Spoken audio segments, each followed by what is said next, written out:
From the kill count, we tally of the victims and all our favourite horror media. Yeah, media.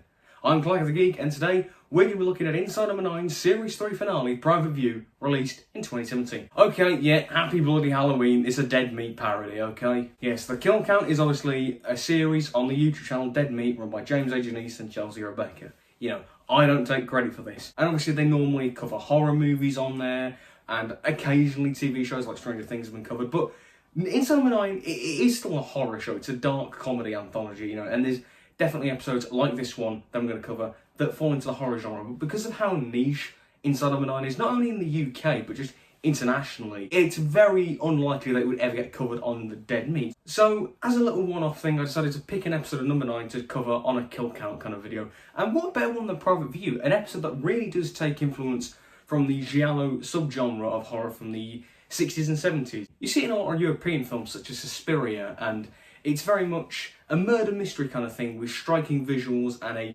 usually a female killer involved. Private View fits the bill but adds a bit of modern flair to it, and in my opinion I love this episode. Now if you want more of my thoughts on this episode and any No.9 stuff, you can check out my No.9 reviews that I've done, you know, my retrospective stuff, and you can check out the Series 3 one if you want my opinions on this one. So yeah, but today I'm just looking at the kills, so let's get to them. The episode begins with Peter Kay. You have dabbled with murderers? No, meet the genuine article. He plays a character called Neil, who is the first to get bumped off by a mysterious killer. He gets pushed back into a chair that has spikes sticking out and is impaled by them. It's nasty, gory, but a great cold open. Now, Peter Kay is a comedian first and foremost, and an actor second. He's more well known for his stand-up comedy. That's not a cooking show, come down with me. That's just a set of nosy bastards in your house. However, he has done acting roles. He's done comedy shows such as Phoenix Nights, and has even appeared in Doctor Who as the Absorbaloff in Love and Monsters.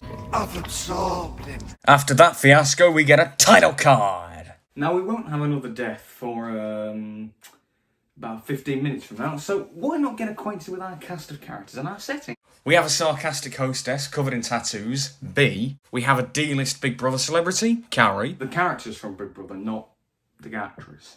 And we have Inside No.9's co-creator Reece Shearsmith playing an art critic, Maurice, who seems to be channeling his inner Matt Smith right here. Alright pal, two can play at this game. We also have a blind woman, Patricia, who's a writer of sleazy, lowbrow fiction. We also have Steve Pemberton, co-creator of Inside No.9, as a health guard literally called Kenneth Williams. Now for those of you who don't get the reference, mainly if you're outside the UK, Kenneth Williams was a well-known comedic actor, well-known for the Carry On series of comedy films from the 50s and 60s. And our last character is Daft Dinner Lady Jean, played by Fiona Shaw. Yes, Aunt Petunia from Harry Potter herself, Fiona Shaw. The No.9 we're inside this week is an art gallery. That's another trope of giallo films as well, art. We're then introduced to the owner of the art gallery, Elliot Quinn, who had passed away 3 years ago, and his face is projected on this big bust of his head. Had no head for heights.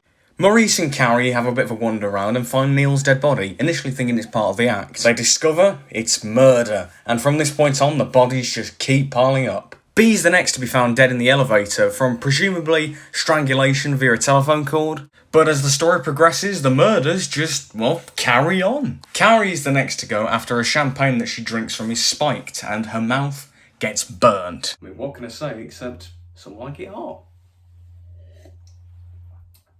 Oh wait. Patricia then hides in the toilet for another scary moment. This isn't quite as scary as the scenes from Train Spotting, but it's a close second. And in standard giallo fashion, we get the twist of the female killer. It's Fiona Shaw! Da-da-da! And she has killed Patricia by gouging her eyes out. Oh, this is nasty. As the remaining survivors try to escape the building, a realisation comes about. Every person who's been invited has had some kind of surgery or a transplant. Case in point, Kenneth, who has had a lung transplant despite still smoking that e-cigarette. Smoking does dreadful things to your lungs. So please, don't smoke. Jean seems to agree with this too, as after knocking Maurice out, she suffocates Kenneth with a plastic bag. Oh, matron. And it's at this moment where the characters find out that Fiona Shaw's the killer. Maurice then wakes up but finds he's been tied to a chair by Jean. And now we've got our traditional No.9 twist. Elliot Quinn is the son of Jean. Ow, that hurt. All of the organs that Elliot donated are in all of the characters that have been invited. But all these characters have been directly abusing themselves. For example, Carrie drinks too much despite having Elliot's liver. And Reese is a heartless critic despite having his heart. It's a bit of a stretch, but I kind of like how kind of deluded Gene is about this thing. We then cut to black, and then there is a heart in a jar with Press and Maurice passing off this work as his own. This therefore implies, as well as the confirmation from Stephen Reese, that Jean had been killed off screen by Maurice. Now, I really don't like this final scene, this ending and this killing of her character, because it undercuts how good of a character she was, but also it just doesn't make any sense. How does he break out and then kill her? I don't get it. Apparently, that's the intention. She is dead, and it's been confirmed by Shearsmith and Pemberton, but I just don't get it. There's only one reason I think he would do this for. Business! But that's it. The end. Finito. How many kills were there in this Inside Number 9 episode? Were there 9, or were there more or less? Let's find out. Let's get to the numbers.